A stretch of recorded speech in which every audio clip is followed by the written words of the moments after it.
Several weeks ago, in a vote to allow trans students to use whatever bathroom they wish, you assured us that these policies were perfectly safe, as neither yourself nor law enforcement could provide a single example of any trans student assaulting any girl in any bathroom, in any school, in any state, anywhere at all, in fact.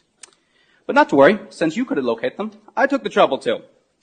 See, Loudoun County, Virginia, where last year, under district policy, a trans student was allowed into the women's bathroom where he assaulted a girl. To cover it up, they moved him to another school where he did it again. See, Irvine, California last month, where a trans student entered the women's locker room and flashed the girls there. When they confronted him, he mercilessly beat them. This happened again in Gwinnett County, Georgia. This happened again in Oklahoma City.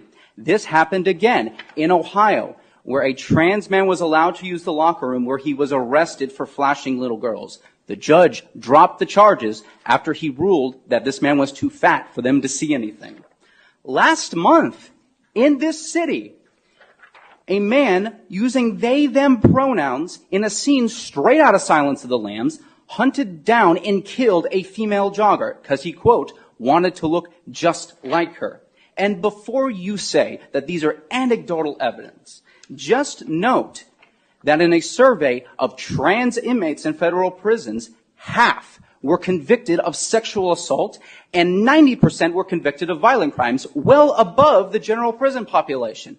Now, it should also be noted that in each of these cases, each of these perpetrators had either changed their pronouns, had undergone transition, or had received gender-affirming therapy and accommodations thereof. Why is this important to note? Probably for the same reason we recognize as a society that you do not affirm that people with anorexia can be healthy in any way. You do not affirm that somebody with schizophrenia is hearing voices. And you do not affirm that somebody in a manic episode is having great ideas. Because when you leave somebody to languish in their false mental state, i.e. men who think they are women, they will inevitably lash out and harm themselves and those around them. People hurt other people. But I don't want to pretend and have the hubris to think that I'm going to be the one to change your mind. I'm happy to share any and all of these examples with you. But you will most likely leave here tonight believing that men can become women, affirming care works, and that you made the right vote.